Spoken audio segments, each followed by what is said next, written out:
Hello, ladies and gentlemen, and welcome to the Black Waves. I am your DMGM storyteller, whichever you would like to call me, the Forgotten Dreams, and I am joined by a lovely host of people. You will notice we have a new overlay, which is basically our Children of the Cup overlay this time around, because of that aforementioned hard drive explosion that happened the other day. So, don't worry, we'll be getting a new one for all these lovely people and this particular show within the coming weeks. In the meantime, I am joined by, starting off, with above me, Sub Mama. I'm Cyber Mama 47, and I am playing Sasha Oak River. She is a swashbuckler rogue, and her race is failing. Fantastic. Next to Cyber Mama, we're going to have Ellen. Hello, I'm Ellen. I play Senna Thunderhall. She is a half-elf, bard / cleric. Yay. And then last but not least, we have someone named Wade. I'm Wade. I play Desh, the full-on kobold ranger with my best buddy and war beast Nash. Oh. All right. So, it's been 2 weeks. A lot has happened. What exactly went down last episode? Whoever would like to try their hand at a recap? That's nobody. Fantastic. Not it. I did it last week. So, we're gonna go with Sasha giving us a recap. Okay. All right. Last week, we left the town that we were in and headed back home with Garen tied up on his horse. He's apparently sick with something. We have no idea what. At first, we thought he was just drunk. We took the trail and went back to the skeletal Garen's home. And Sophia answered the door, but her dad wasn't home. And he came home while we were talking to her. We decided to head back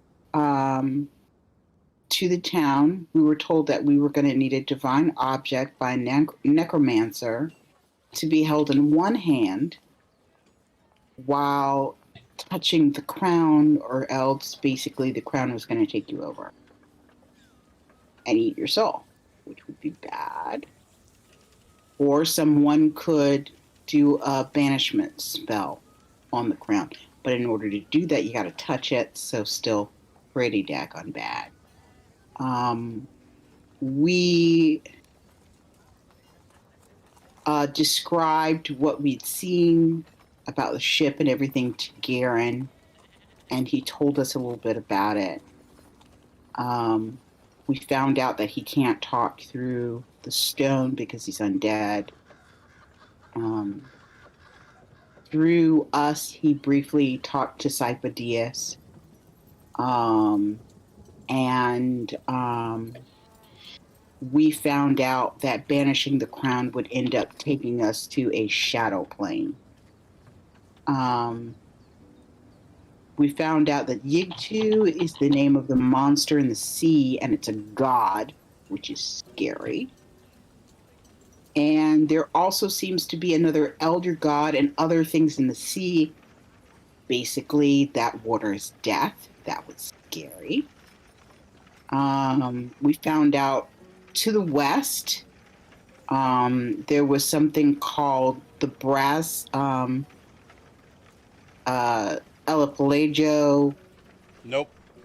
Brass Archipelago. Archipelago, whatever. Can't spell it or say it. Nope. Can't spell it or say it. It's some sort of cursed civilization. Don't send people there, because more than likely they're not going to come back. We found out that the dwarves to the north actually make ships that sail successfully. And we put the scary crown in a no magic box when we got back to town. And that apparently temporarily solved the problem because it stripped all its magic away. Um, in during this time, that's how we met Sifo-Dyas's brother, who is a priest for the All Father and half orc, which um, my character thinks is adorable. Desh got a lot of credit at Sifo-Dyas's shop, and we bought a bunch of crap. We left Garen outside, stuck on the horse, which I feel kind of bad for the guy. It really kind of I don't think sucks. he cares.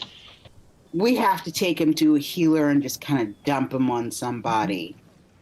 My character is crazy about trying to get back to her people in her shop to find out whether or not any jelly actually got to any of those worms and get money from her business, because now she's pretty broke.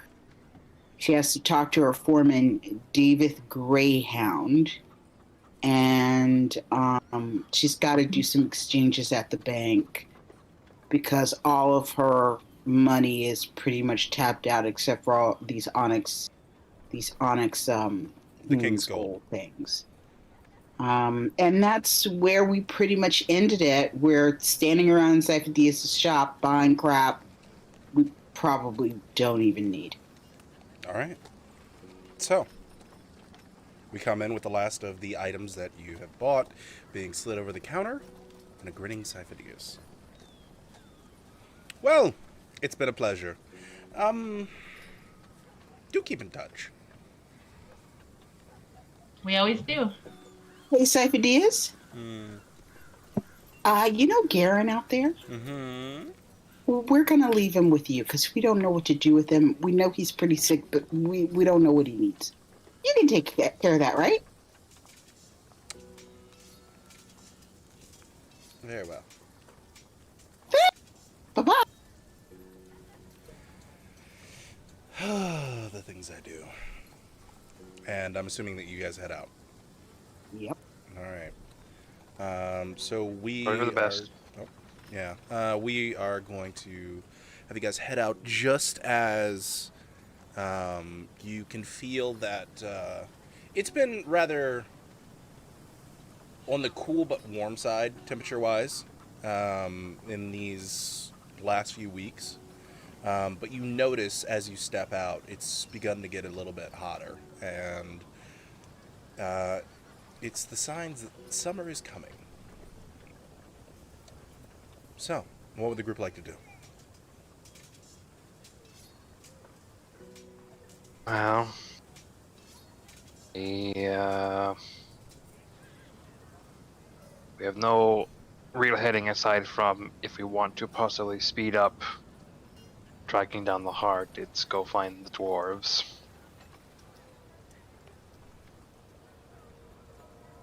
I think that we're going to have to go on a mission to go find the dwarves. But right now, I need to get back to my shop. And I need to make sure that none of these worms got any jelly. Yeah, that's probably an important thing. Maybe we should just all go do that because it seems bad if they did. I mean, should death and probably destruction would be really bad. So I'm sorry, guys. I'm heading straight there. Okay, we'll go with you, or I will at least. I'll go with you. Okay, I'm heading there. Does Desh and Nash also tag along? Suppose so. I don't got anything else that jumps to mind that needs my immediate attention. All right, fantastic. The three of you begin heading over to the Silk Farm as you cross town, and it takes you a while. It's a good hour and a half long walk from where you are. And as you are heading there, you can hear far off in the distance over the ocean the sounds of thunder. And it sounds like a storm is coming. But eventually, You arrive, and why don't you give us a brief recap of what your shop looks like? It's very prissy and it's got a lot of pastel colors. Um, there are a lot of hanging silks of different colors, and there are some gowns being made, and a seamstress making fancy gowns in the corner. Um, the farm itself, most of the worms are kept in a large farm in the back. And inside towards the back of the shop, where other people might not be able to see, is all the weaving equipment where they actually bring the silk in that is made by the worms, and they reweave it into something that can be sold and then dyed because it's naturally purple for some reason. Yeah, it is naturally purple, at least from what you've seen so far. Um, so as you all enter into the shop, you can hear the sounds of the clicking of the um, various different weavers going away at making the silk into something useful. Off in the distance, you can see um, not actually one but two women working away on working on a dress at the moment, and you can see your foreman, Davith Greyhound. He's an older man, maybe in his early 40s, slicked uh, black hair with a few patches of gray here and there, sort of a well kept, medium length beard that's full. And he wears spectacles, but he wears a very nice, or at least attempts to wear a very nice, almost nobleman suit at the desk. And he kind of gives you a light nod as you all come in. Welcome, madam. How can I help all of you? Well, considering the fact that I'm the owner of this shop, That's why he said madam. I think I need to make sure everything's going okay. I mean, I'm quite worried. Are the guards here? Yes, they are. They're at the garden itself. All right. Well, what happened to the jelly issue? Are there any problems? Come with me. And he steps Uh-oh. from behind the counter. We have turned Um, this into an arms factory. We are currently harvesting explosive silk. God. It's far more profitable. and he comes from behind the desk. And now that he's properly standing, he stands at about 5'8". And he goes to the doorway that leads into the proper back of the shop. And a question that I would have for you is: the silk farm opened or closed environment?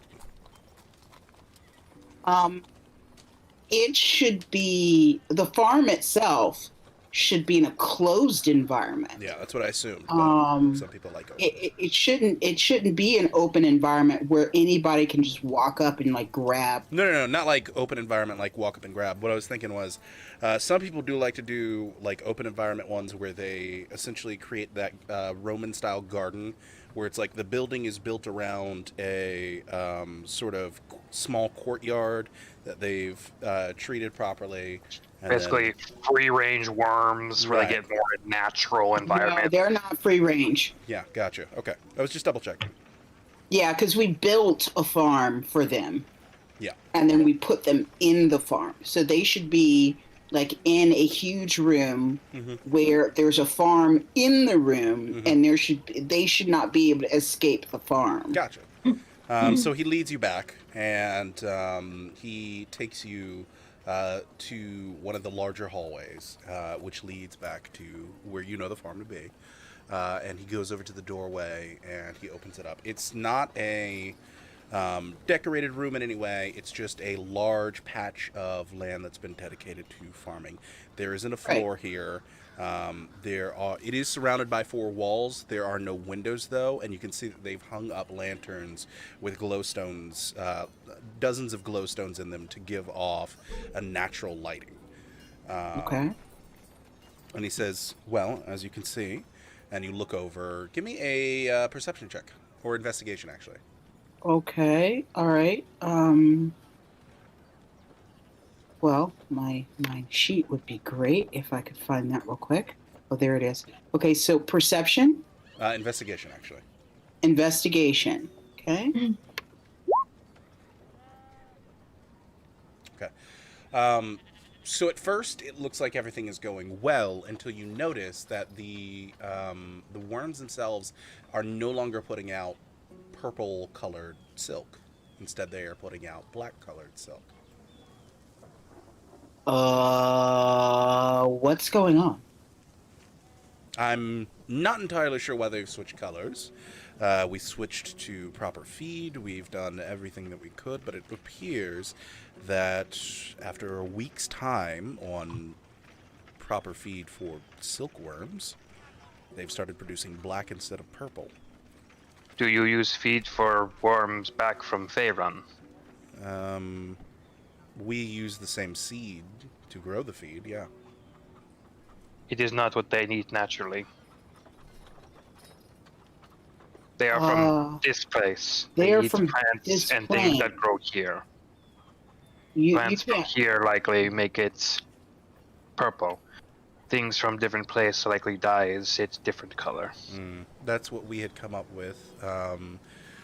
So we wanted to kind of get a surveyor to go out, and I've already gotten one. Jebediah's headed out, and he's going to be trying to find any natural existences of these things. I mean, in all honesty, like out of character, if they're making naturally black silk, that is pricey as fuck. It Normally, is. like silk, you need like fucking like squid ink from the underground to dye things black. So anything just naturally black silk is going to be probably a real rarity. All right. Other than the naturally black silk, now is there anything else?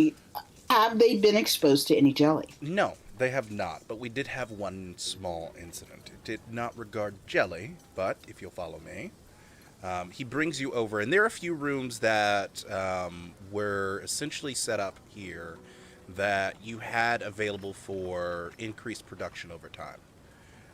Where the rooms were mostly empty, but they had enough space in them to increase if you needed more machines of a various type, whether that be taking silk and making it into useful cloth, or whether that be more weaving.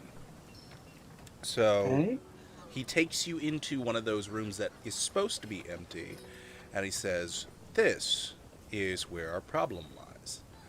Inside of the room, it's still empty. This time, the room is lit by actual lanterns. And they have set up sort of a... if you've ever seen an ant farm observatory where it's the 2 glass sheets and you can see the ants build their farm. Yeah. They've done that, but there's 1 silkworm in there. And you can see it's created a large amount of silk. But the silk looks off in some way. It's pure white. It's very stringy, and the worm is about twice the average size. What did you feed this worm? Oh, I didn't It's feed the it queen. anything. You see, this particular worm, we had one of the ladies was going in to collect silk, and she had previously pricked her finger on a thorn bush before coming to work. And she says that a small amount of blood had gotten on some of the silk. And So this worm is the got blood. silkworm that tasted the blood and ate it. And I'd like you to observe something. And he brings you over to the observatory. And you notice that there's a shiny coating on the inside of the glass observatory that they have that doesn't look like glass. It's see-through, but it's like shinier, and there's almost like oil. It feels like, but not lantern oil, more like just pure whale's fat that's been coated on the inside. He goes over and he takes a small ruling stick, and he goes and he presses it against some of the silk, and then he pulls back the ruling stick, and you can see the tip of the ruling stick where he pushed into the silk. There are about 12 divots in it from it melting away. And there's a bit of smoke rising from the ruling stick. So, what you're telling me is because this one got some blood, because they are carnivorous, because this one got some blood, its silk is acidic? That is what I would assume. I have a better demonstration for you. He takes out his knife, and he goes to like a small, higher up clump of silk, and he pulls some of it up to where it's very stringy. There's like 2 pieces of silk that end up wrapped over his knife, and it's not melting into the knife. But he then kind of lays it up onto the side of the glass, and he pulls a he actually has to go to the front of the shop really quickly. He goes and he gets a piece of cooked chicken, just like a sliver of cooked chicken, and he comes back into the room, and he puts the chicken against the silk, and the chicken is immediately cut in half.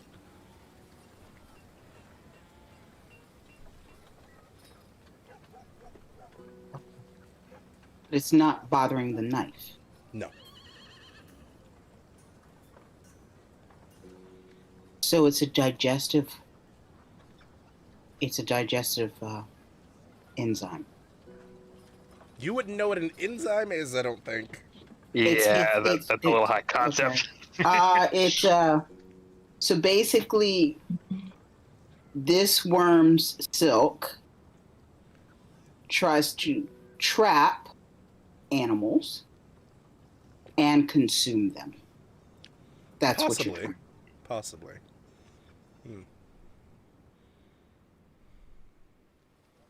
Are there any other issues? No, this is the only issue that we have currently. All right. The worms that I have with me have grown in number. Mm-hmm.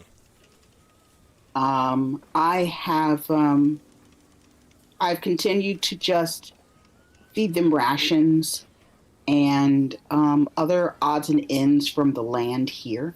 They are still giving me purple silk. And I have with me 91 of them. Mm-hmm. I need to put them in an additional silk farm.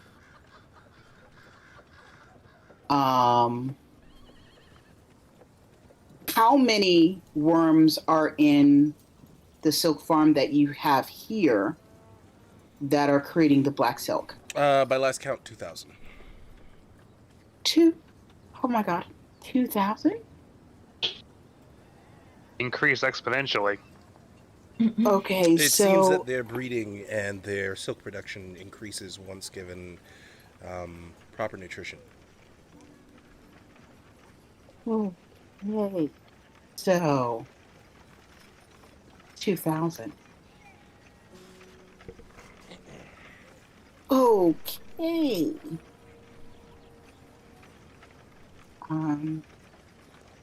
We have done some time scaling experiments. It seems that given enough time and an excess of food, they tend to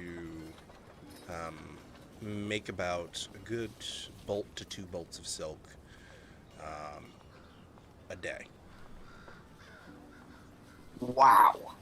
Is the silk selling well enough to sustain the feeding of the worms? At And this the point, business?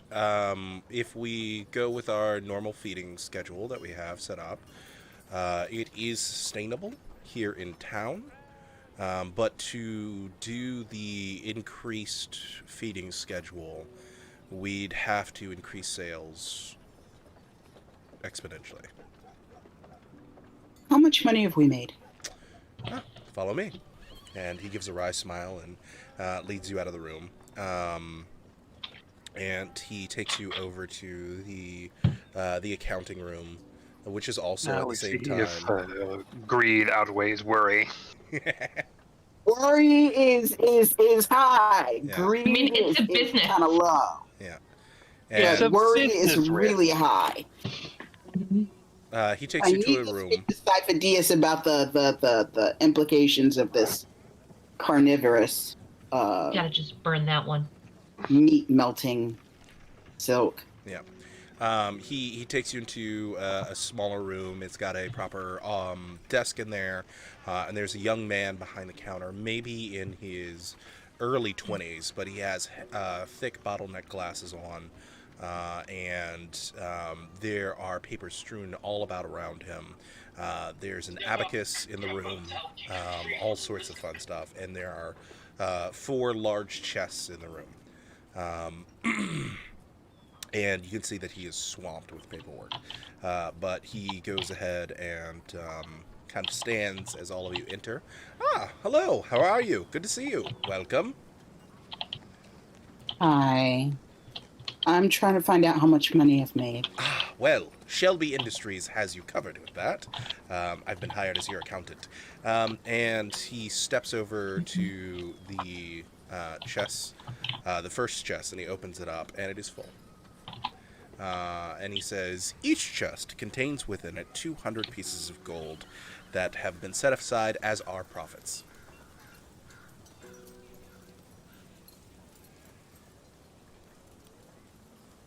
How many chests? 4.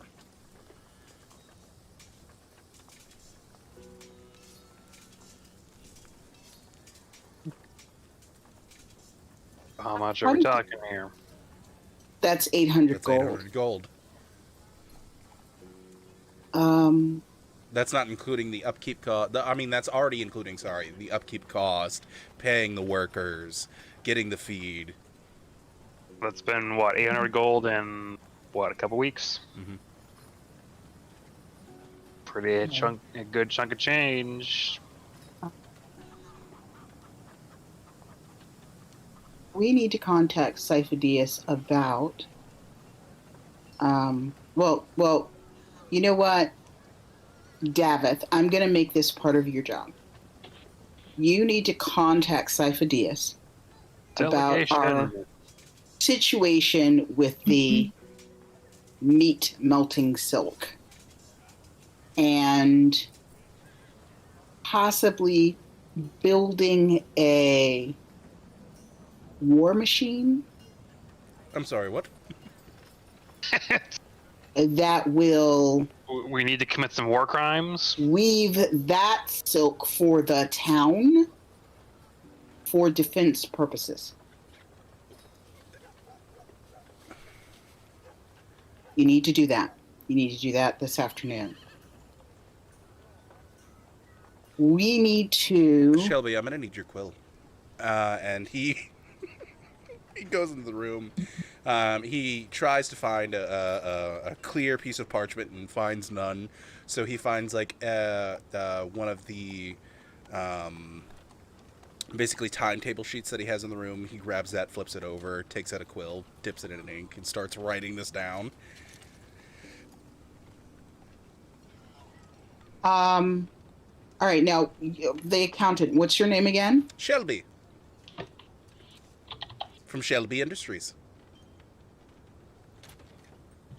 Okay. Shelby, was it? Shelby, What I need you to do is I need you to set up 4 additional trade caravans. Do you have a location? We need 1 for the desert people. We need 1 for the north for the dwarves. And we need 1 for this mountain town we just went to, and I'll give him the location of the mountain town.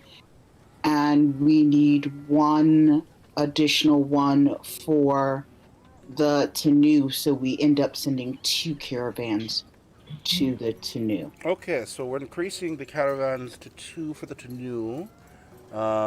These desert people you speak of, I haven't exactly been informed. Yeah, there are a lot of different desert tribes. Mm-hmm. When you deal with the desert tribes, the caravan needs to take along extra livestock because they are going to have to give a life in order to trade with them. The giving of the life means they're going to have to give one of their livestock. Their livestock will then be consumed, and at that point, their lives will no longer be in danger. So it's very important that you do that correctly and that they have a lot of livestock with them in order to make it through the desert.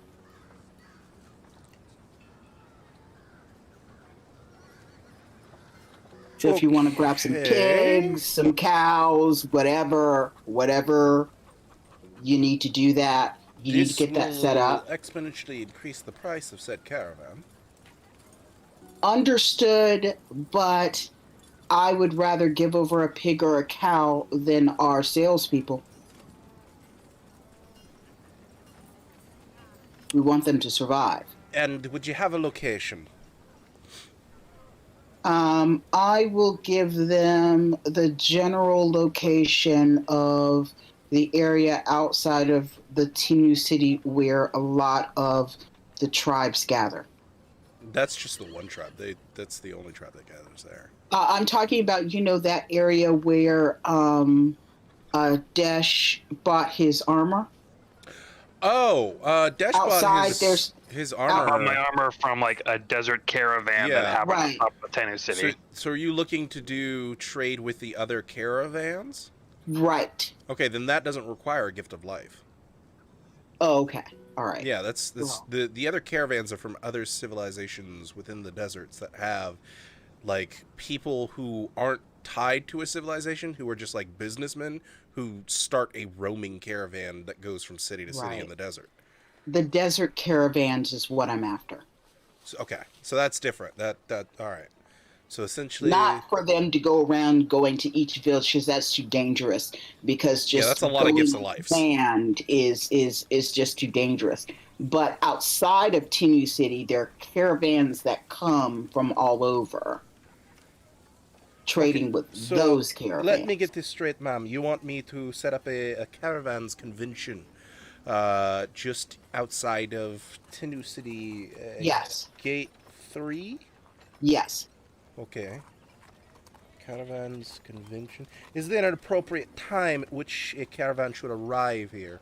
Is there a set time schedule of caravans arriving that would make it easier so that we could plan these things, so we don't have a caravan sitting in front of the gates like an ass? Well, you're just going to have to go out there and do an exploratory trade session and do the scheduling on the fly. You're going to have to actually do the research for that. I can't do all your work for you. A simple no would have been sufficed. But very well, ma'am. I mean, do you want me to spoon feed you along with it? I mean, come on, you guys are gonna have to actually go out there. Look at it on my side, madam. The more information that you have that you can give me on such things means the less time that I have to spend your money to explore these things. Understood. the more profit you make. I'm more concerned right now about growing the business, making those relationships, making sure that we're not endangering the population while we're doing it, and making sure in the end that everyone is safe. Sounds like a capitalistic adventure. Let's just get it done. All right. I am going to. I'm going to take 400 of the gold pieces. So I'll have 427. I'm going to leave them the rest to go ahead To and do all this expedition and stuff? do the investments and the expeditions and the making of another farm for. I will give over out of the 91 silkworms that I have, I will give them 70. Okay. So that leaves me with 21. Okay. He still has questions, by the way. I want to make sure that they're fed better, but on the local rations and those types of things. I don't want their silk color changing from purple for Okay. this group. All right. Okay. Another question. Exactly where be the dwarves? You know, we know that the dwarves are to the north. You might have to send out a. We're actually heading out there. Are we Aren't dealing with mountain dwarves? Are we dealing with hill dwarves? Are we dealing with Durgar? We don't really know. Dash, did Perhaps the madam would anything? like to lead a caravan. No, we're not taking the caravan with us. But I tell you what, you can buy one of these nifty little stones from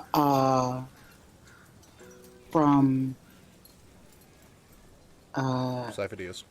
Siphidius to keep in touch with us since we have these stones. And since we're going to be on the road out going towards the dwarves next, you could keep in touch with me that way. And I could keep in touch with you as to our whereabouts as to where the dwarves really are. Davith, you getting all that? You're gonna have to go get a stone mate.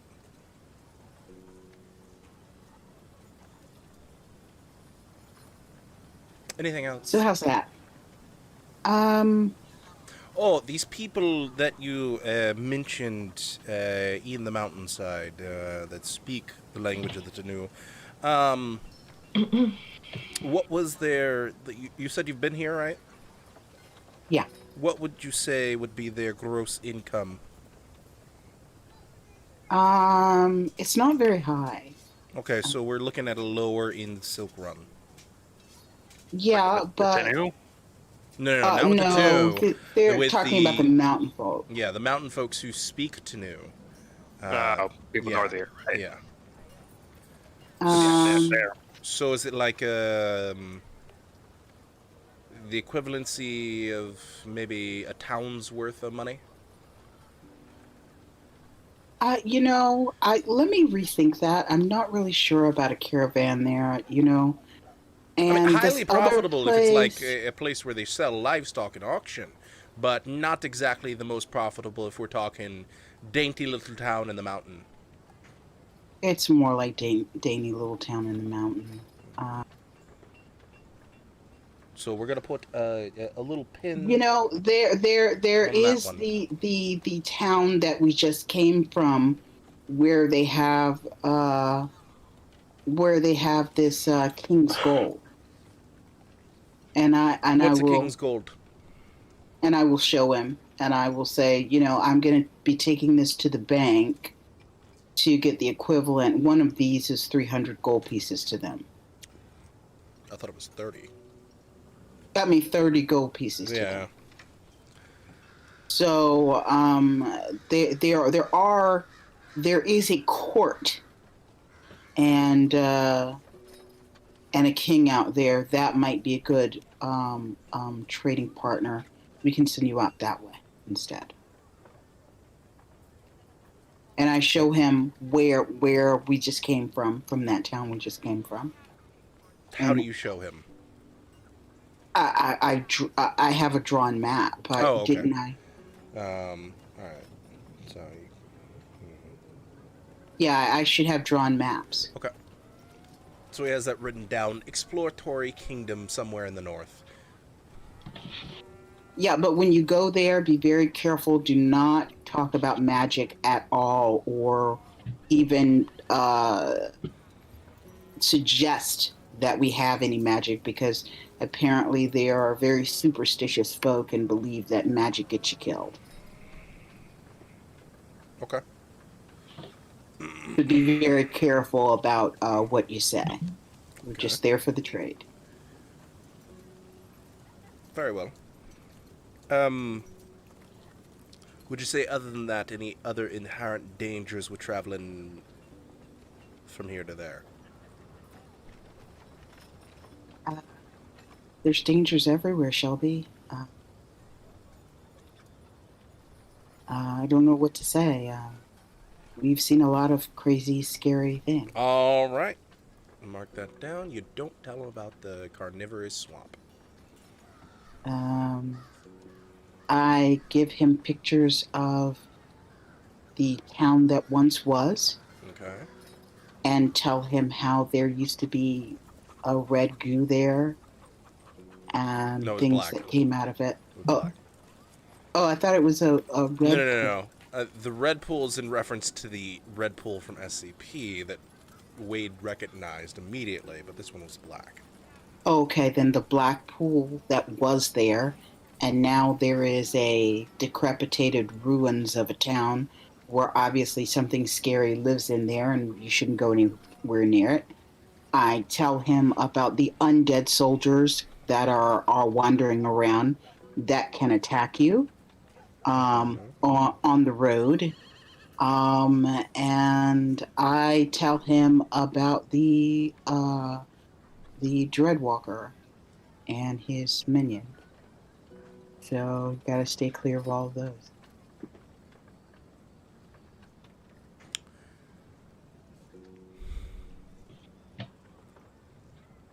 All right. Well, I have this written down. Davith. And he slides it over.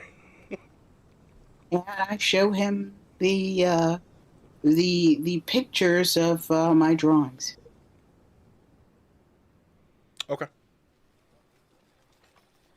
Any other questions? Not that Shelby Industries will be happening for you, ma'am. I will advise you we're going to be having to take out quite the insurance policy. Understood. I'm sure that black silk is quite profitable. Sure that the rest of the silk also will be. We just have to be extremely careful with these worms, with these animals. You have to keep them in a very, very protected environment. Keep them in a protected environment, Davith. You hear the lady. And at no time can any of them get any jelly unless you expect us to have an apocalypse. No apocalypse, Davith. None Or whatsoever. blood. No No blood. blood. No more blood. No Leave it blood, at that. Davith. No blood. Maybe no, rare meat. Yeah. No rare meat. Yeah. Cooked meat. No rare meat. Nothing with blood. Oh, we don't feed them meat anyways. Well, I feed mine rations Why would you feed without the a silkworm problem. rations? Because that's what I had with me, and they still give me purple silk. They're carnivorous. I think they're omnivorous. They can eat plants They're and blood. omnivorous, yeah. They eat plants. They eat plants and animals, Yeah, and they like will you. eat you. Well, they're not going to be eating me, Mum, as I work behind a desk in the accounting department, third-partied to your corporation. Yeah, well, you say that now, I mean, at this rate, unless somebody messes up and they go in there with bloody fingers again. David, no bloody fingers. Let's just make sure nothing breaks out and cuts through with acid on something that is not that is metal or not organic. at this rate, they're going to buy a few share decides to options and just take over. come on out and chew on you at your desk. So make sure those security measures are really actually secure. Because we don't want them eating the population.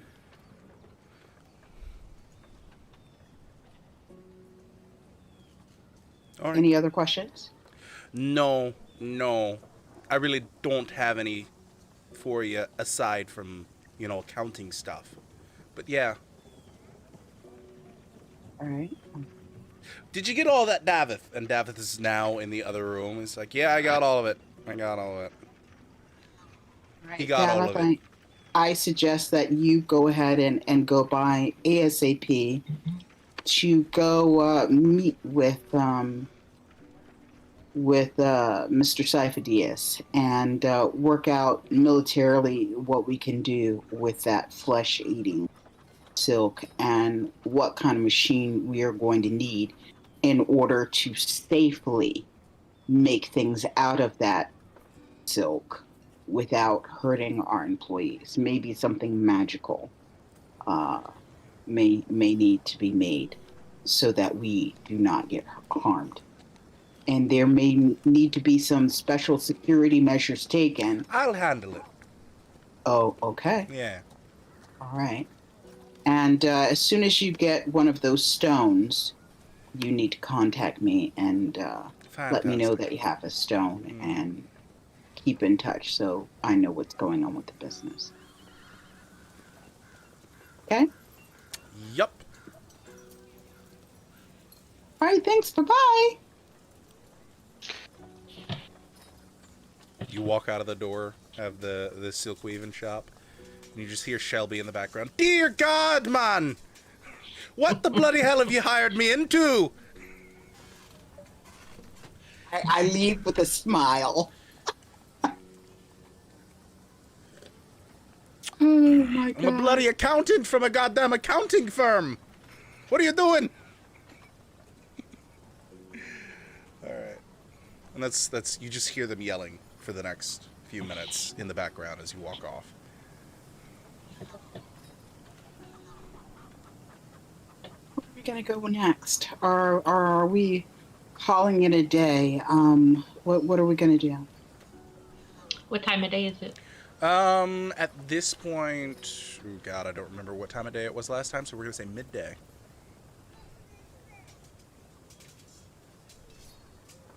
I mean, I think either we set out right now or we have some lunch, have a good night's sleep, and set out first thing in the morning.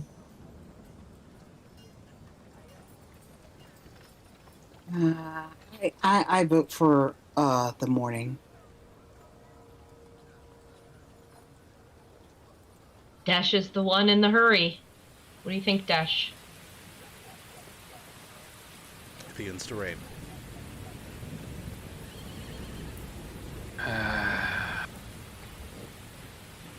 Do I get like a little ping right now, or is it like again just gone? You mean in regards to the heart? Yeah. No, you have pings. It's all west. Can take a day.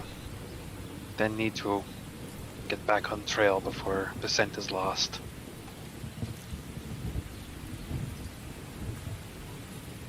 All right. And the rain starts coming down harder. Yeah, I'm gonna head, I suppose, to my parents' house. Maybe I can sneak in the back and nobody will know I'm there. We'll see what the weather's like in the morning. I'm sure I can procure us some like oiled cloaks for rain protection from my house should Yeah, we you need get it in the ponchos. morning. That's fine. Yeah. I'm gonna head by the bank real quick and give them a couple of my King's Gold and ask them to do the research to make sure it can be hashed out and open up an account for my business and then head to a pub. When you go to open up an account for your business, one has already been opened. Okay.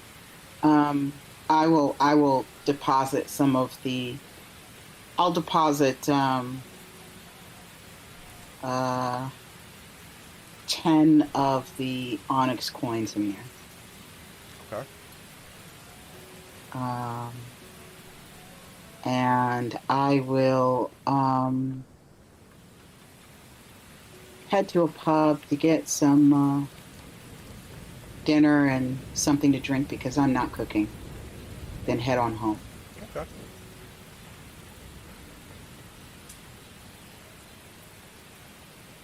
You guys are we going to meet at my place or are we going to meet at your place or whose place are we meeting at tomorrow morning? Who Matters little whose to me. place is closest to the we need to go northeast to the dwarves? Yeah, so So I guess it doesn't really it's matter. your house, isn't it? Your house? My house is in the west. Why don't we meet at your house? My house? Mm-hmm. Okay. All right. Well, everybody, I guess meet at my house tomorrow morning. Okay. Dash, Alrighty. are you gonna go stay at your house or I may or come by. okay. All right. Well, let me know. I'm just gonna go to the bank and then I'm going to get something to eat and go home. Not anything big. Just rest for a little while and maybe catch a bath on my way home. All right. So you all head your separate ways. And we are going to go on a short break, and we will be right back with more Black Waves. See you soon.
Ladies and gentlemen, we are coming out of break very, very briefly. We will be back officially soon, but I just needed to record this for proof's sake. So yeah, this is a recording of what we are seeing right now going, or what I am seeing right now going on with Wade. But we'll be out of break very soon.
Hello, ladies and gentlemen, and welcome back to the Black Waves. All right, continuing where we left off. So, you all retire for the evening, and eventually the morning does come and it is still raining. Hard.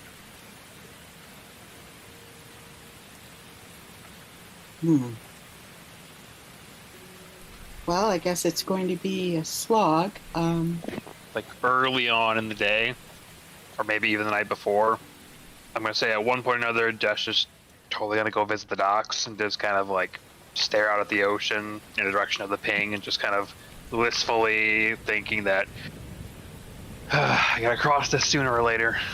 Since you're out at the ocean, go ahead and give me a perception check. Doth my kobold eyes see? With a 23, you notice that the ocean has receded 10 feet. Like low tide? There's more beach now than there was. Oh. Would I roll something to know if A, this is just low tide, or B, if there's a fucking tsunami on its way? Go ahead and roll me. Roll me a nature check. Oh, yes, nature. Fucking runs off intelligence. Yeah, it's probably just low tide. Yeah, say that, but fucking rainstorm. We're gonna hit a natural disaster here pretty quick. You can feel the wind beginning to pick up. Well,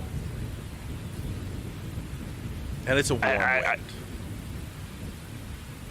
I really feel like my spidey senses are tingling right now, even if I don't know what it means. So I might go and speak to Savadius. Just a quick little thing, because I imagine Desh is a ranger. I imagine he gets up at like the ass crack of dawn every day, because Sure. productive day. Were you on the beach outside the walls or just at the harbor?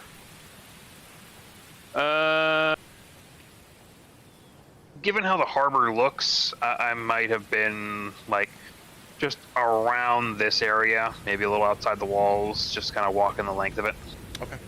In that case, as you begin to turn to head back to Sifo-Dyas, you suddenly feel water lapping up at your feet.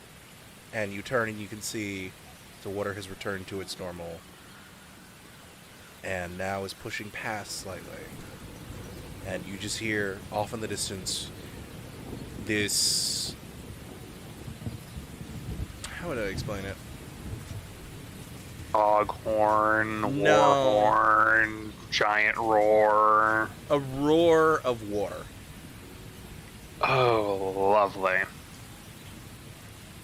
Do I see, like, way out in the distance? Oh, no, the fog's there, so I probably don't It's see just shit beyond dark, gray fog. it. Okay, well, this feels very odd, so I'm going to say I hop on Nash and I haul ass into the city because I am very concerned at the moment. Okay, I would like you to make me, for Nash, an athletics check. All right, Nash, come on. Yeah. 24, wow. I mean, So- if need be, he's got climb speed now, so maybe I, line of least resistance and maybe scale a few houses. Okay. Just straight line. You make your way as quickly as you can into the city walls. And just as you pass through the gatehouse, there's finally a break in the fog. And there is an 8-foot wave that comes crashing in and begins to flood the city. Is there any, like, bells going off now suddenly? Not yet. But you can just watch as the harbor is immediately overtaken by the wave, and you can see the ships that were docked begin pushing their way into essentially that entire district. Some of the buildings get crushed by the wave. A few other buildings are crushed by the ships that get pushed into them. Okay, yeah, if I'm seeing this, I'm definitely just hauling ass to the city towards Sifo-Dyas, but along the way now, I am probably as loud as I can currently, maybe with some snarls from Nash to get extra attention, but quickly just yelling, "Danger! From the sea! Floods! High ground! Go!" as I'm just making through. All right. So, meanwhile, in the high grounds, over in Cinna's Manor, you've just managed The to get rich folk. Yeah, the rich folk.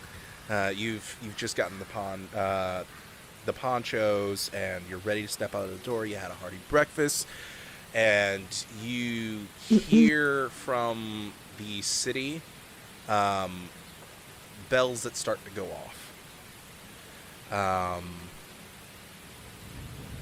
What would you like to do? I mean,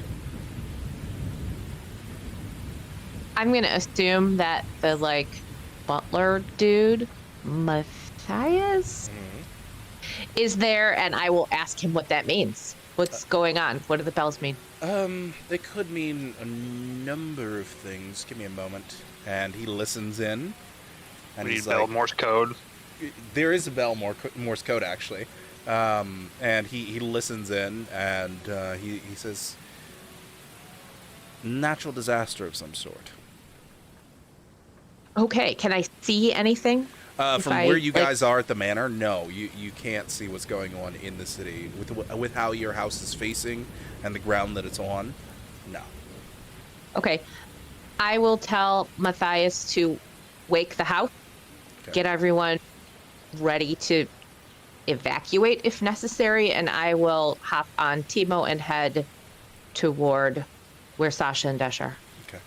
You get on Timo and you start leaving the house as you can hear the servants going into a panic and beginning to try and get everyone awake.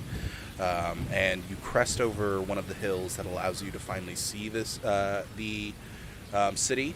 And what you see is a large wave that is still pushing into the city and has reached about... It's dropped down to about 6 feet at this point, but it's gotten to about this portion of the city. Um, yeah. And everything behind that wave is just flooded. You can see several homes and businesses just barely peeking out of the water. Several ships are completely crashed in and destroyed against several of the buildings. There are carts being dragged along the streams that are created through where a road once was. And there are a few people that are screaming their heads off as they are dragged down the stream. A couple of them, unfortunately, drowning. Okay. How far am I from my home at this point? At this point, you've just gotten on like the main road, so you're just outside of the walls. Right, you'd be like in the center of that 9. Okay. I'll get off Timo. I will send him back in the direction of my home. It's on high ground, so I'm thinking it's probably safer. I am going to cast Fly on myself, and I will make my way over to where Sasha and Desh are, and if I see anybody that I can help along the way, I will attempt to do so. Okay. So, meanwhile, Sasha, Yes. you wake up, sound of bells, and people yelling and screaming outside. And luckily, you are also on the high ground. You're not over the walls high ground, but you're also on a high ground. But I'm assuming you go outside to see what's going on. Yeah. Okay, you hear the sound of raging water, and for everybody else, it's gone down to a 2-foot wave as it hits this region. Oh my god. I'd say, seeing everything going on here, and the bells are going off, I'm saying at this point, Desh might have given up going to 70s, because I'm sure he knows by now. I'm saying because Nash has a swim speed now, basically, I'm going to say Desh is going to probably keel around and start doing, like, search and rescue with Nash, diving down, grabbing people he can. Okay. All right. I get down on my knees and begin to pray hard. Of course you do. Thoughts and prayers. Thoughts and prayers. Sure. Go ahead and make me a religion check. Hey guys, here we go.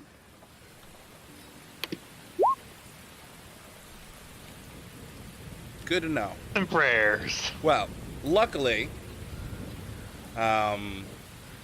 eventually it just goes, the wave eventually stops as it gets to this portion of the city. And it's just like muddy streams now that are heading into the rest of the city. As everything that's marked behind the lines is now completely flooded in. Oh my god.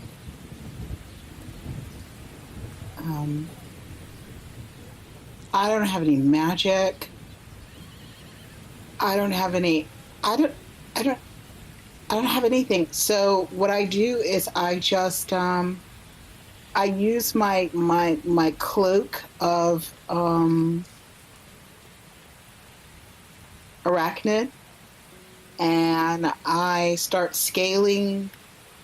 I run off and I start scaling the areas to help pull people out of the muck to try to save people. All right. Well, Desh, Sasha, and Nash, I need from all of you athletics checks as you begin to attempt to help people out of the flood. Oh boy, I'm gonna probably have Nash do most of the heavy lifting, but okay, it's a good start for Desh, and then athletics for Nash.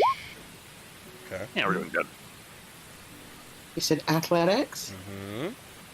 Mm-hmm. Okay. Okay.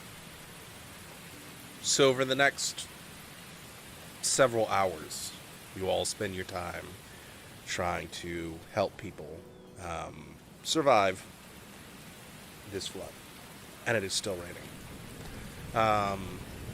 Meanwhile, Cinna,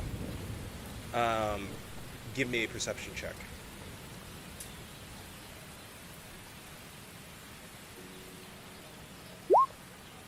Okay. 14's good enough. You watch as, looking from where this wave came from, you see a single ship of a design you don't recognize, all black, ripped up sails, and larger than Ship. roughly actually about the size of the golden ship you had seen the other day. That is completely turned over, and it's being sort of dragged into the harbor.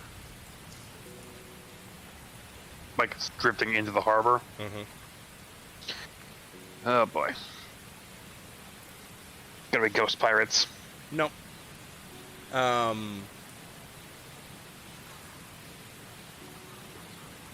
good hour into rescue operations, Desh, you and Nash are sort of the furthest into the city at this point.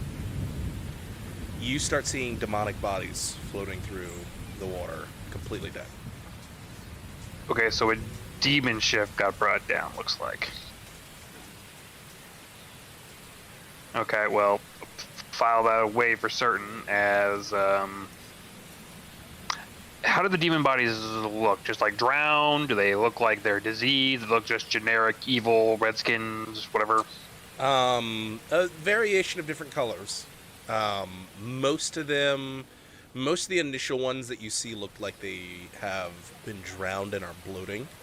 Others look like they were in some sort of fight and landed in the water and died. I would say in the effort, because I imagine, as it were, like, in my mind, it might not be what we actually do, but I imagine because we're in the heavily flooded section, we just got like a Nash tugboat right now, where we got like people in like a little dinghy behind us, and Nash is swimming along. I'd say I'd give Nash the order to get one of the less sickly bodies and like lightly grab it with his jaws, because hey, insight into what a demon in this world might be. You can do an autopsy, see what we can learn. Sure. In that case, give me an animal handling check, because this is gonna be a little difficult for Nash to do without causing any distress to the people that he's like carrying on large chunks of wood tied to him at this point. Very good. He is easily able to just snatch up one of the bodies. Do you go for one of the bloated ones, or do you go for one of the look like they were recently in fighting? I'll go for the fighting ones, because I don't trust the bloating ones, because a part of my brain, my lizard brain, tells me, oh, they're going to explode. Always suspect explosion. From you, yes. Fantastic. So yeah, you go ahead and you grab one of those up.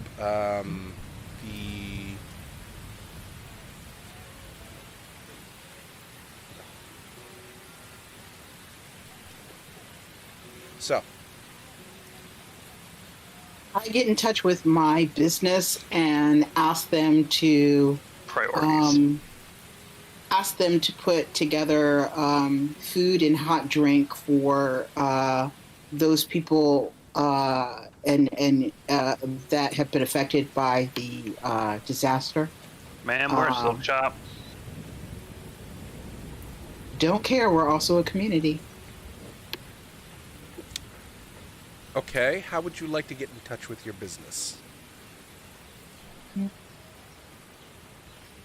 Well, they should be like over in this area, right?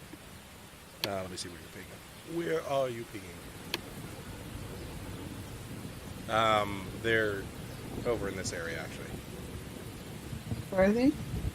Oh, they're over in that area. They're even closer. Yeah.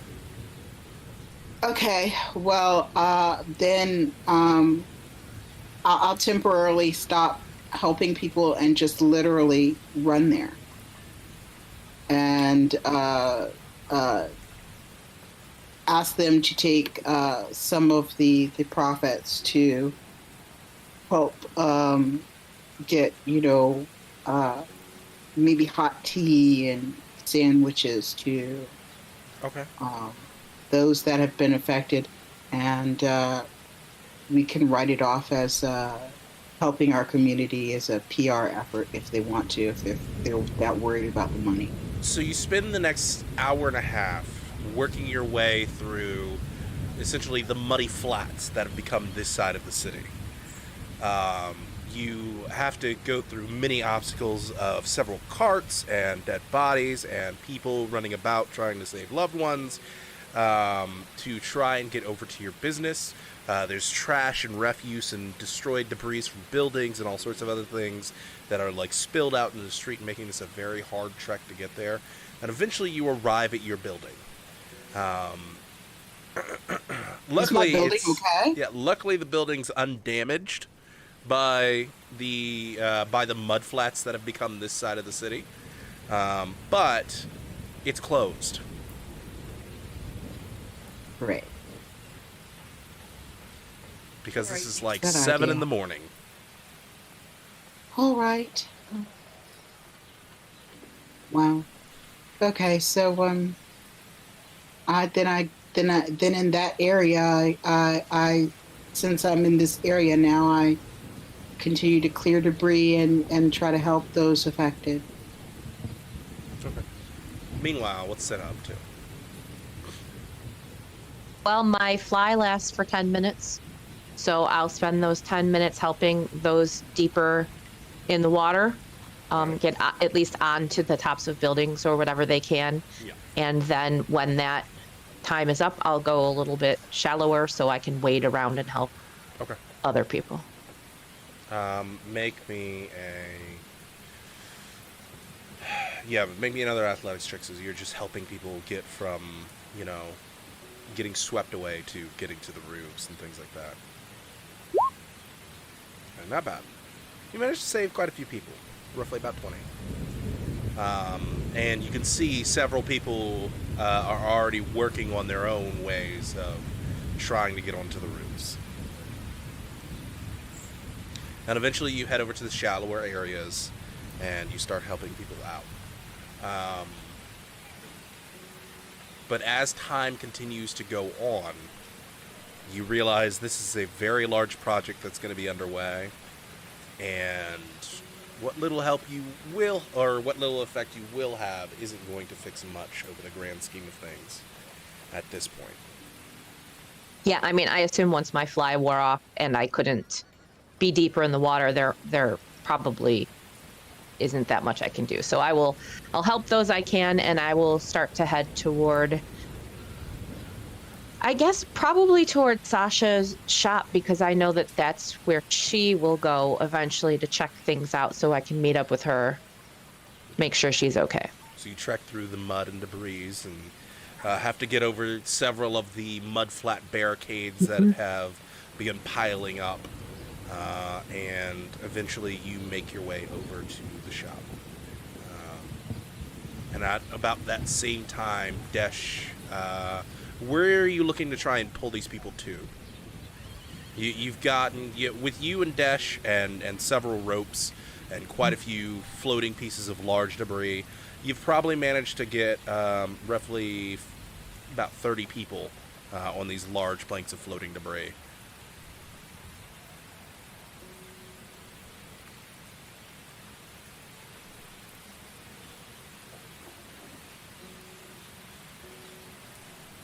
Wait, High ground. All right. So do you head them over towards the Ridge District, or do you head them more towards Sasha, or do you go towards towards the southeast, where number 8 is? At a quick glance, topography, which looks to be like the highest of the three options. The highest of the three options would actually be the Citadel. It's in the more heavily flooded area at this point, but the water itself doesn't reach up to the Citadel walls. Well, of like 2, 8, and 9, which is probably the higher. The higher would be 9. All right, then I'll start heading there because, I mean, a single wave, never heard of a storm that only sends one wave, so high ground in case more water's on the way. Okay. And the Citadel is probably going to be right in the splash zone, so let's dump these poor people off in the rich district. So you go ahead and you go and dump them off in the rich district. And you're right. It's not a single wave. As the second wave comes in, but it's not going to hit the city directly. Instead, it hits the farmland over by 9. It doesn't actually reach up to the hills that 9 is in, though. The third and fourth wave come in, and they hit to the northern side of the town around 6. Good God. Looking at the waves, does that look natural? To have waves only hit one section at a time? No. Weather terrorists are under attack. Weather terrorists. You mean druids? Sure, evil druids. Something. We're getting smacked by something, and this is not natural. You watch as the fourth wave finishes pouring into the land and going deep into the forest to the north. When a second, third, fourth, fifth, sixth, and seventh demonic ship comes topside over, pouring into the area, and they all pour north. So into between the walls and the forests? Between the walls and the forest, yep. After this, does the water begin receding, or is it looking there's no Slowly end in sight? receding. I'm going to get on top of a rooftop and see what I can see. Okay. I'm assuming looking out towards the ocean. Yeah. All right. Go ahead and make me a perception check.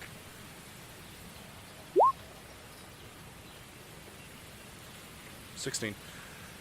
There is a giant wall of just gray fog that blocks any vision going further than maybe the Windgrove wording on the map. So the fog has come into the city? No, it just hangs over the water. Alright. Thing Dash is going to do quick because you said, well, there's a bunch of ships to the north of town. You said one ship did hit the harbor, right? One ship hit the harbor district, and I'll like paint out an area where it is.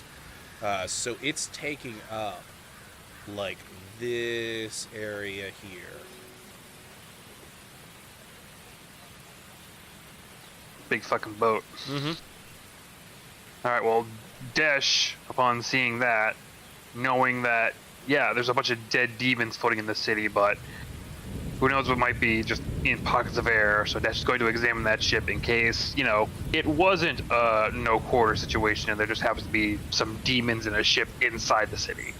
Okay. So Desh is going to go investigate the ship. You go investigate the ship. Go ahead and make me an investigation check when you get there. What you immediately see without an investigation check is several homes that have added almost as massive just skid marks for this ship coming into the harbor. So there are several crushed homes and businesses underneath the hull of it that you can immediately see. You can also see that there's quite a bit of damage on the hull of the ship itself. And there is just large pools of blood that are being gushed out of the ship. Ah, delightful. Come on.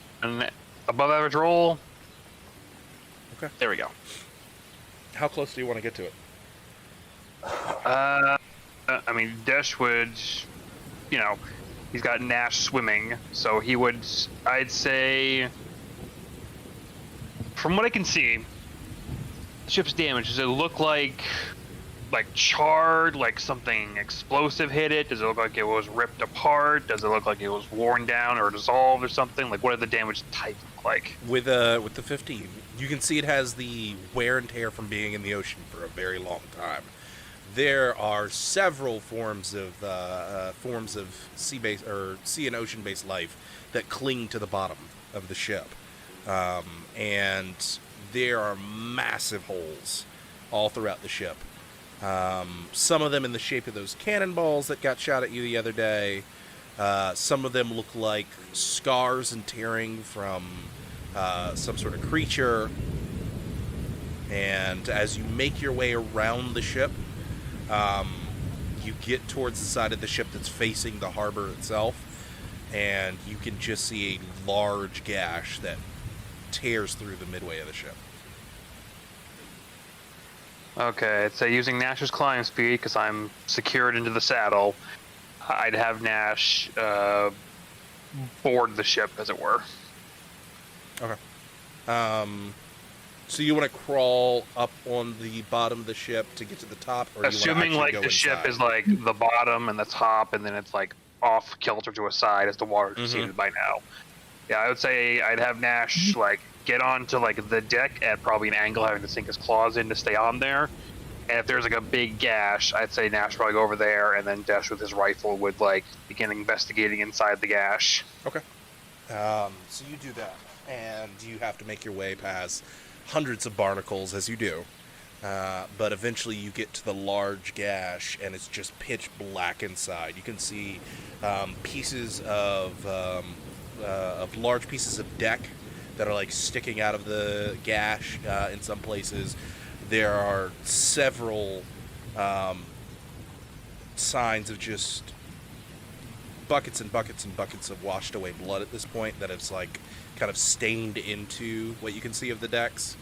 And there's a very, very, very low glow in the back of one of the decks on the second to lowest deck. But there's no movement. Okay, is it still like really pouring rain? Oh yeah, heavily. Alright, that might be it's probably gonna defeat the ability for me to actually use one of my torches, so Once you get inside the ship, if you go through the gash, there's no water like that can affect you once you've gotten underneath. but my dark vision gets no sign of any kind of movement on inside, No right? movement. Now, just to remind me, climb speed means like angle or straight vertical, not upside down, right? Correct. Okay, Not that's like unless you have the spider cloak climb. of arachnia or spider climb. Yeah. Yeah. Okay. We do have some solar. Does he have any of the solar? What do you call it? We do have some of the solar lamps. Oh, the lamps? Yeah. Yeah, our handheld lamps are all solar. Yeah. The ones that you bought Okay. from the Tanu. Yep. So he should be able to use a they're solar kind of- lamp. They're kind of self-contained, right? Mm-hmm. Yeah. In that case, Dash would pop that on, and I'll take the extra effort, like rope around the handle, and then just kind of like lower it in, just to like swing it around, see what I can see inside. Okay. Make me an investigation with an advantage then this time. See. Okay. So as you're swinging it around, making sure not to get it lodged on anything or anything like that, you can see this. Every deck is just covered in blood. There are guts and entrails all over the place. There are a few dead bodies that didn't go out the hole that are kind of like plastered against the wall, but they look the plastered where it's like their backsides have been crushed against the wall, as if they hit it with high speed. And there is that slight glowing that you see in the back of the second to last deck. It looks like it is a dying portal. There's a portal in the ship. Slowly closing. Would I don't even know if Desh would have any idea of like, is this like short range, Dish wouldn't know You would anything know. about that. You can make me an Arcana check. God, Dish, you're not a smart boy. I will and say you doubt do it. remember Skeletal Garen telling you that the ships did have portals on them. Okay. Yeah, no. Yeah, no. Probably leads to the 9 hells. Maybe. That's about it. Okay. Well, if I keep my eye on it, and I imagine the portal does close after a point. Yeah, as you're watching it, over the next 10 minutes or so, it just closes and there's nothing but darkness there now. Lowering my light down, does it look like there's like a broken gem or glyphs or anything in the area the portal was? It looks like there's washed away glyphs. Is there like at least some remaining? You'd have to get closer. Well, I mean, I have been literally dangling a light and moving it around, and nothing's attacked it yet, so I can assume the ship's either gonna be fine for the most part, as I would say Desh and Nash will make their way down to the portal. Okay. You make your way down the Or portal. the Yes, I remains know of the the portal. camera's gone. I know somebody was going to say something. But yeah, you make your way down into the portal. Alright. Well, as you are making your way down to the portal, what are Senna and Sasha doing now that they've met up at the entrance to the silk shop? You've got a group of people kind of who you've gathered up and who are trying to clean away the debris, and they're having a very rough time of it due to all the mud that's only getting thicker and thicker as time is going on. The rain seems like it's only getting heavier. You hear the sounds of the other crashing ships hitting up north. The rock to Senna and say, hey, since I have the rock, do you want to check in with Sifo-Dyas and find out, is there anything else we need to be doing? Or Okay. Yeah, I think I will first start heading back toward the direction of my family's house and usher people I meet along the way to follow me there, because my family will help them whether they like it or not. And I'll call Sifo-Dyas on the way. I'll call him and check in and say, what can we do to help? What does he think happened? As I lead the people like the Pied Piper Fantastic. to my home. You begin leading the people along and getting them in that direction. And you go to pick up the rock to contact Sifo-Dyas. When above you, you and Sasha hear, "Woom, woom, woom, woom, woom, woom." And you just see a black object fly past all of you, several feet up in the air. That it goes soaring over the walls, and you think it hits somewhere in the open ground before you get to the forest to your east, and you just hear, "Dum, dum, dum, dum, dum, dum." I don't like any of this. that's not good. Can I identify this object It was at a all? bell, Okay. and it came out of the fog. Interesting. Bad. I'm going to get back up on the roof and see if I can figure out where it was thrown from. Sure. You get back on the roof, and that's perfect timing. You guys are making moves at the perfect time. As the sky not only rains rain, but you see chunks of wood slowly begin to fall and rain over the city and over the northern fields. Chunks of wood? Chunks of deck, chunks of ship, chunks of whatever else just begins Something has falling. just casually picked up a ship, brought it high in the air, and smashed it. On what? On the city. But it broke up in midair. Can we? Okay, if I look up, I'm going to look up, yeah. yeah, is there like a vortex, Big a fucking thing just- tornado? Chewing. Nope. opening in the You're just sky watching. to another world. You're just watching. So for those of you who are up high above, what you can see is like it's just the wood appearing out of the fog over the ocean, way high up in the sky, and then slowly arcing its way down in the trajectory of the city. So like it appears and then goes, or like it just comes No, out it's of the already fog? going and it's just coming out. Okay, so something in the fog is just breaking shit up. There's a loud clang of metal as a cannon lands in the street next to you. Okay. It's dented, it's busted. Hey, on the plus side, we have so much raw material to learn ship making. You from all do, there. yeah, that's true. So is the fog now hovering over the city? It's slowly creeping in.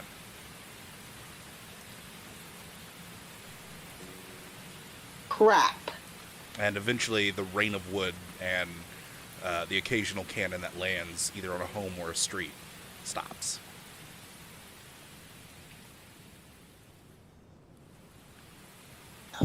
Seem normal. No. Is it normal in this dimension that it rains ship parts? Maybe we're overreacting a bit. Maybe this happens all the time. Yeah, it's a monthly occurrence, you know. It just happens on different shores at different times. Yeah, the seasonal ship rain. Yeah. All right. I know this is going to sound silly, but this is all I can think of. I am going to pull out my blade of lawful judgment. I am going to hold it slightly He-Man style? in front of me. And I am again going to Right. try to channel a prayer. Sure. Go right ahead with a religion check. Can I give her some words of inspiration, knowing that she's trying to pray and Absolutely. bestow a bardic Absolutely. inspiration? Okay. All right. Here's my prayer. Great. And that inspiration is one what? It's a D8. 1d8.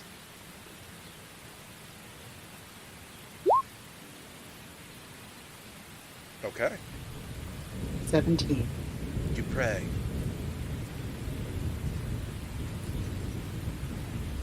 Nothing happens. Theme with the praying. Sense a theme with that. In that nothing happens.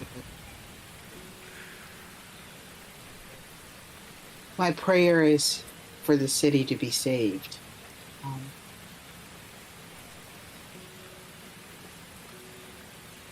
Unfortunately, I don't have any holy items or objects. You see another ship slowly drifting its way. Not towards the city itself, but towards sort of the southwestern shores. It's upright. And it is destroyed to all heck as it's leaning to one side. There's several fires on it. And it just gently coasts into the shoreline, scuffs up a lot of ground, and half of it lands on the actual land. You know, it's almost as if there's been a war out there in the fog, and we are getting slammed with what is left as an attack on us.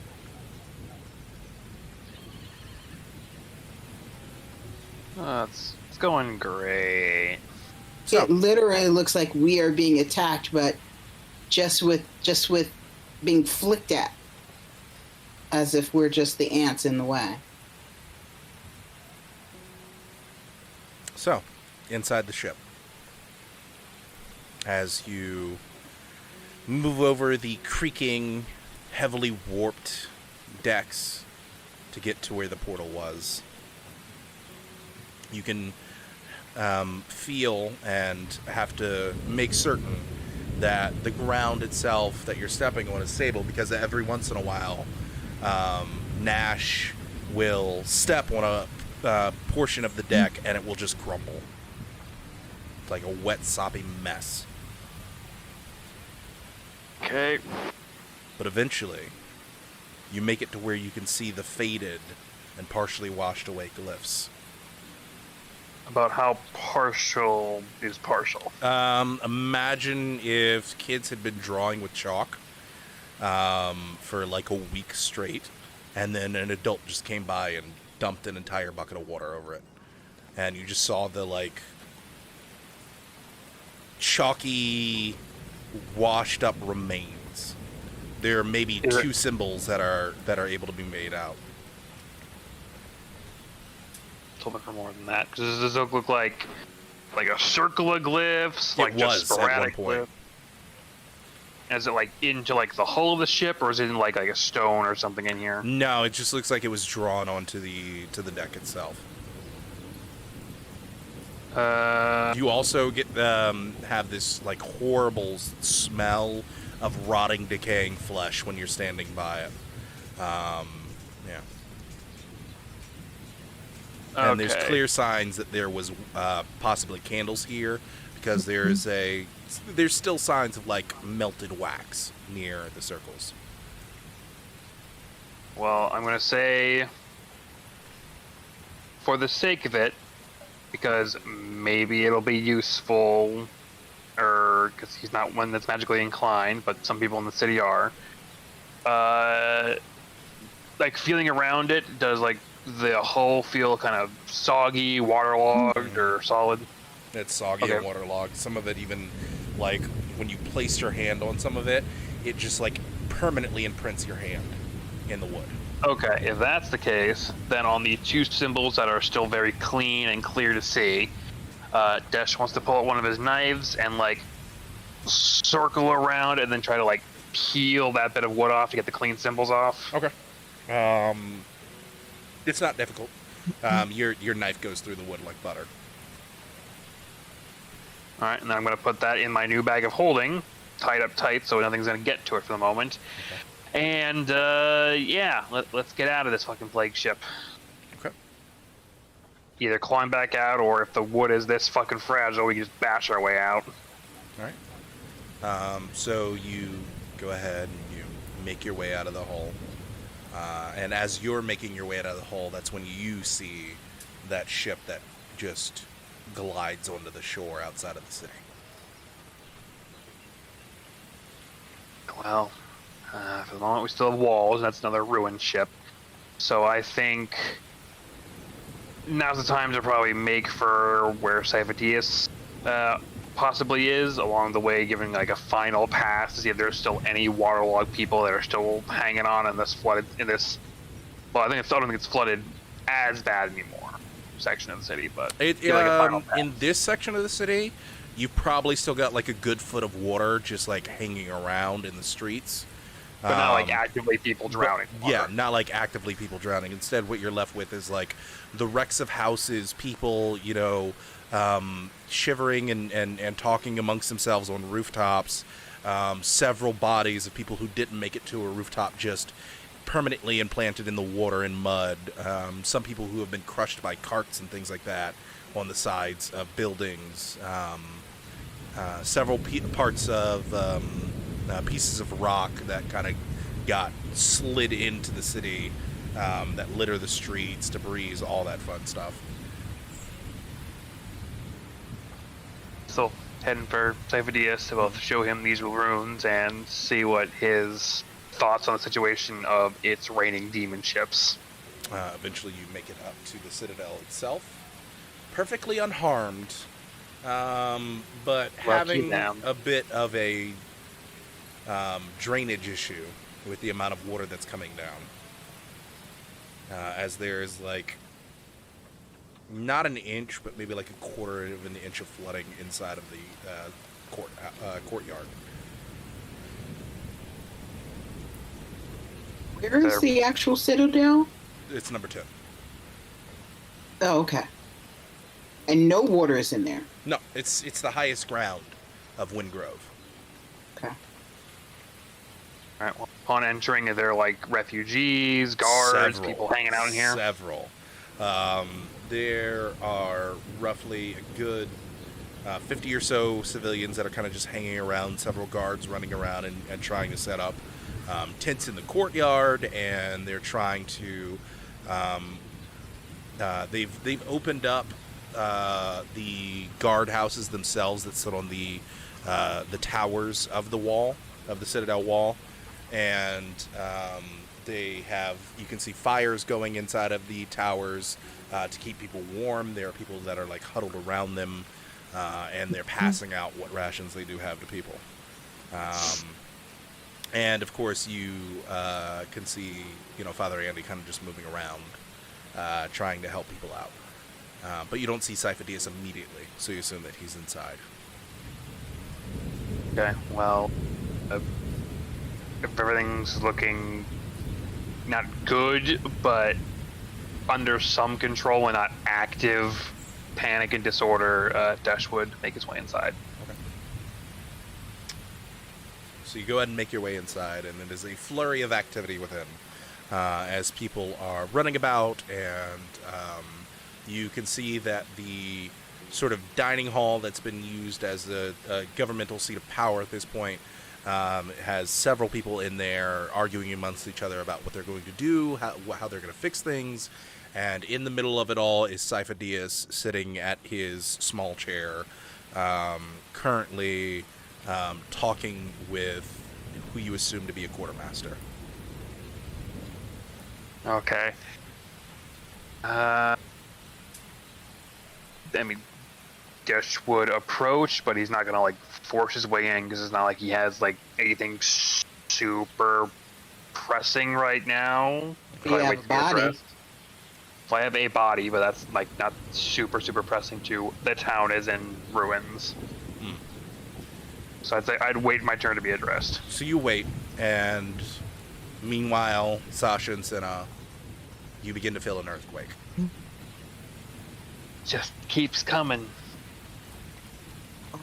And if we were to put it on like the modern scales, it's like a 5. And it lasts for a good 10 minutes before it just stops.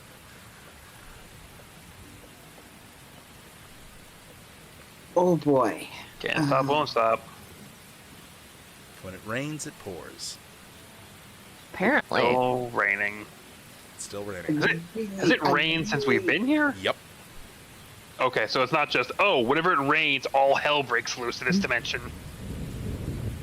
Really feel like I have no other option against things like water and the boats and the earthquake except to pray. So I hate to do this. Thoughts and prayers.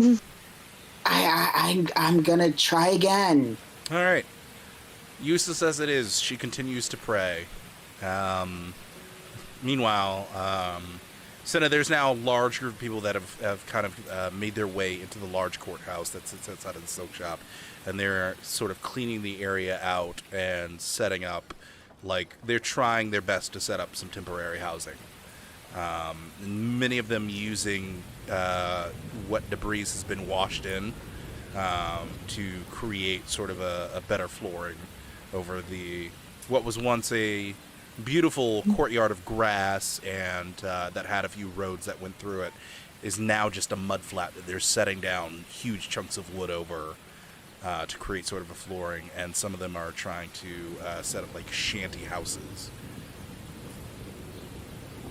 I think I can probably be most helpful by going to my house and rounding up blankets and water and food and having them sent.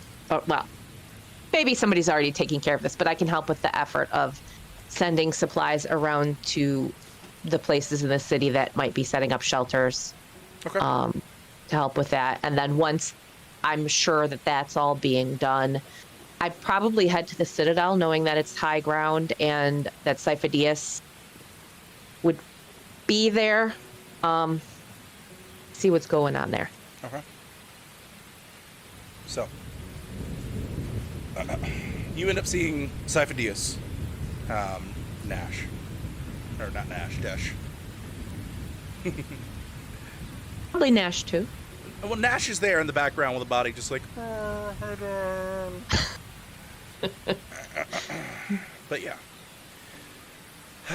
Desh, it's good to see that you lived.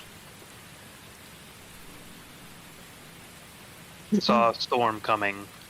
Tried to come speak, but waves hit before could cross city. I've got half the city underwater. And I've got a huge supply issue. So, what's up? Just coming to let you know what I found. I was poking around demon ship. Seems ship was in battle, thundered apart as if struck by a great creature, and there was portal inside of it. Oh. It was half drowned, but I managed to opening his bag of holding and pulling out like the section of wood with the two clean glyphs on it. Mm-hmm. This was there, not washed away. Though there is another ship, not crushed, not capsized, on But on beaches fire. north of the city. Yeah. Yeah, on fire, but Yeah, the one... Well, actually, no. The one that's on fire and that glided topside up onto the beaches is to the south. And then the other 6 ships are, like, crashed upside down like the one that hit the city in the north, like, pushing into the forest. well, Desh would give that whole rundown of what he's seen in the ship damage, what he found. It now seems like not a big option, but if information is still key, there are plenty of whatever this realm's demons are floating in the city if someone needs to poke around for them. Then gesturing to Nash, you could probably just finally just gonna set this in the corner now Yep. in case So- someone wants to see demonology. Yeah. Nash goes over and he drops the bloodied, torn up body of a succubus onto the ground. So, familiar demons. Oh, yeah. Unsure what is to happen. I can give minor aid. I have some magic. I can make berries. Good berries. One berry can feed a person for a day. I appreciate the offer. I'll see what I can do. And was your abode damaged? I am unsure. I was awake early, walking the beach. That's when I saw the tide recede, then return quickly before the waves hit. Though they did not look like natural waves. It's about at this time, Cinna, you are just going through the gatehouse of the Citadel, and you actually notice something, and it is the nameplate of a ship. And on the back end of it, the portion that's essentially the least damage, it just says La Muerta. Ooh, that's a great name. I will take note of that. But you also go through the gatehouse, and you can see the several people who are trying to be taken care of here in the courtyard. And Father Andy moving about. You can see that he's using what abilities he has to do some heals here and there, but like you, he's limited in what he can do. And you go ahead and, I assume, push right past them and head into the Citadel proper. And Yes. you come into the dining hall just as the succubus's corpse hits the ground.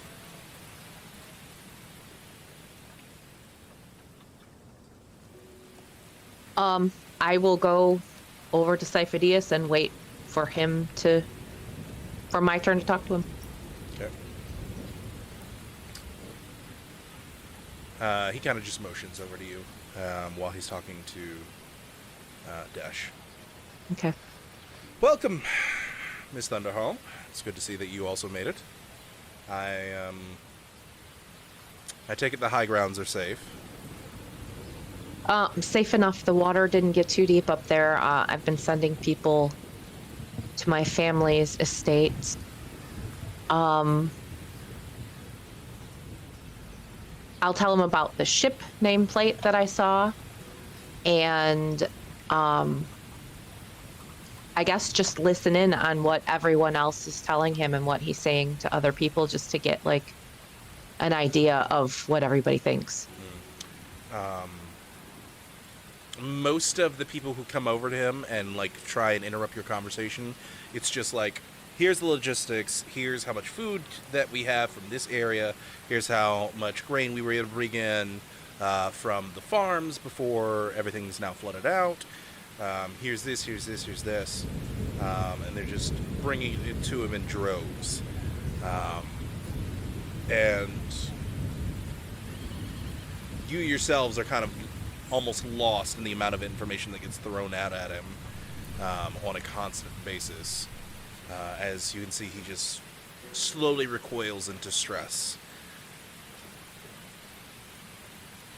I will make a big deal of saying that I have very important things to discuss with Siphidius and try to pull him aside to get him away from these people. Okay. So that he can have a break and we can try to figure out what's going on. Maybe see if he has any insight into what is happening, because clearly this is not a natural phenomenon. All right. So in that case, you do manage to pull him away, as eventually, and if Desh wants to go as well, he takes you up to the second floor where you can get some semblance of peace and quiet.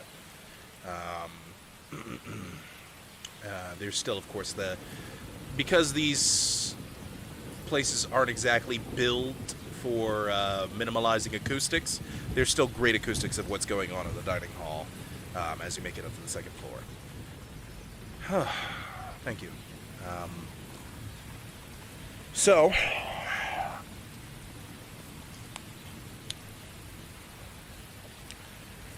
despite the issues with figuring out how we're going to feed everyone and clothe everyone and get everyone sheltering, apparently a few of us think that this might be a monsoon. So we're probably in for several days of more heavy raining. Okay.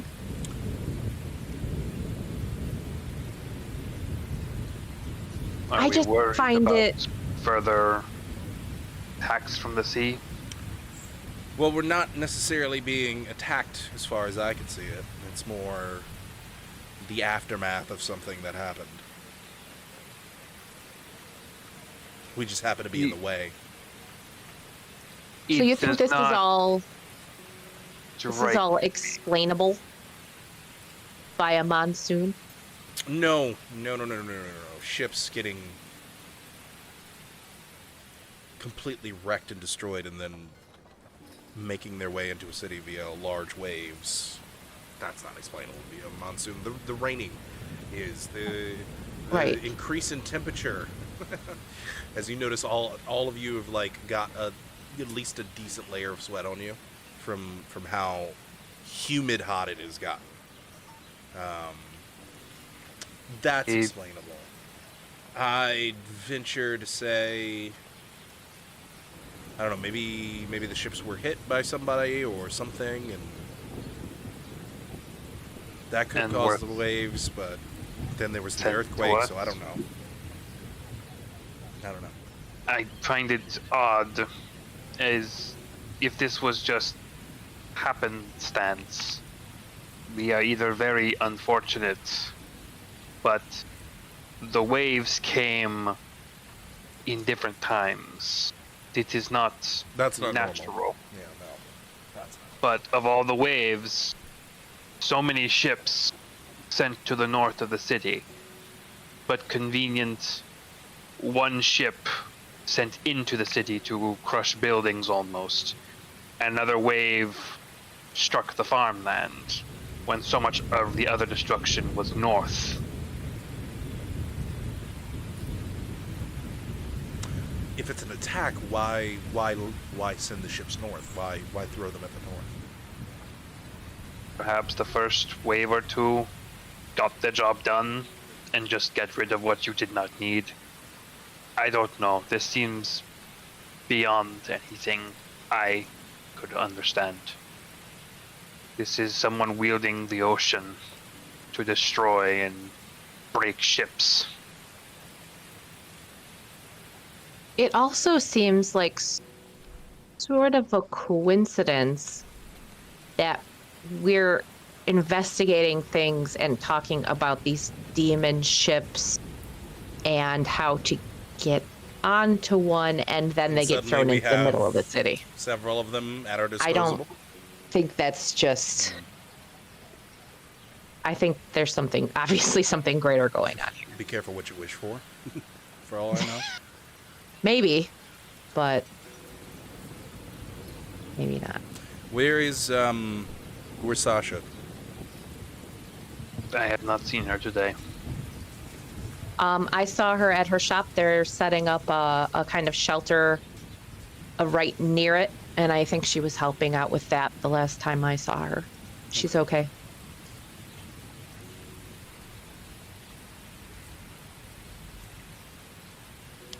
This could take years to fix.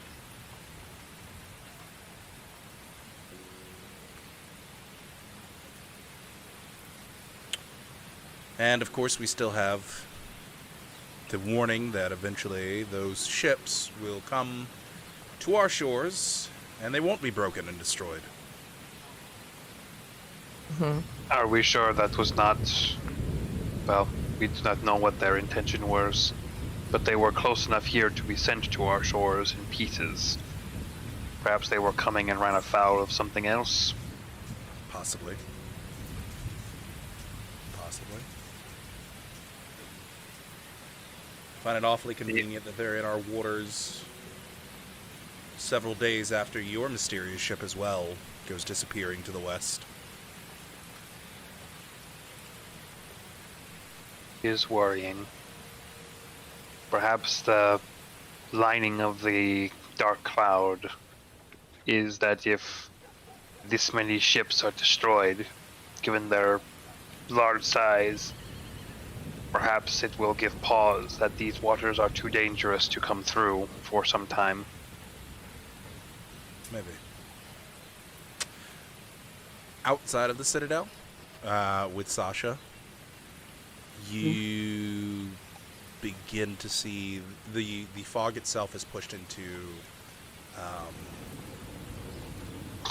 half the city. Oh, crap.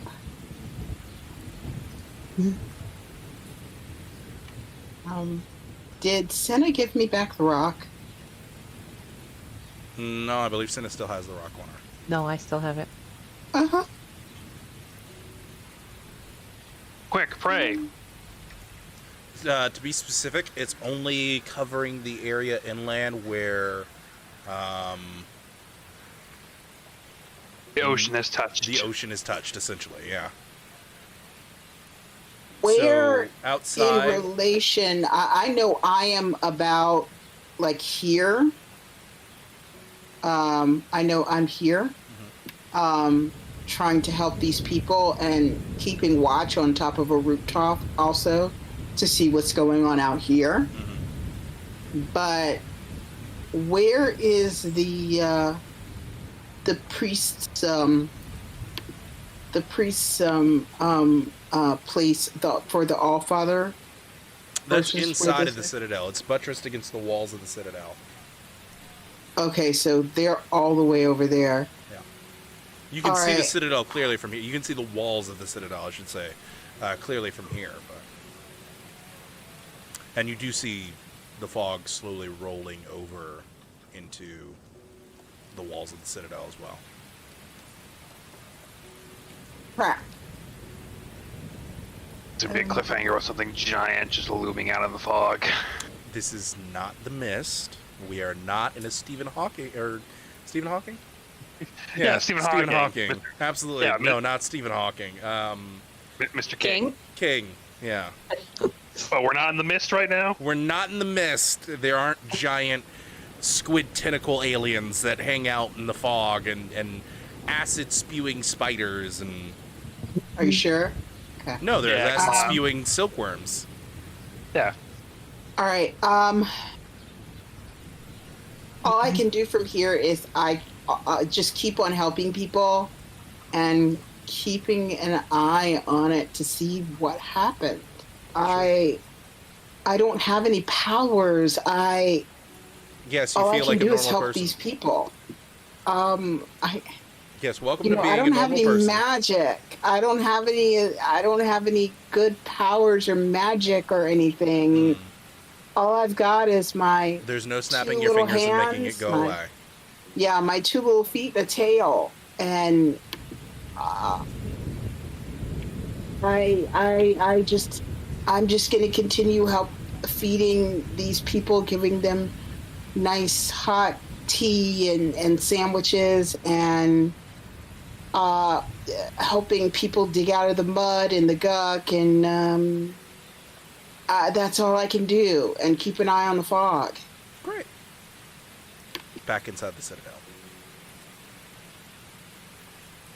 You slowly notice as the room begins to get foggier.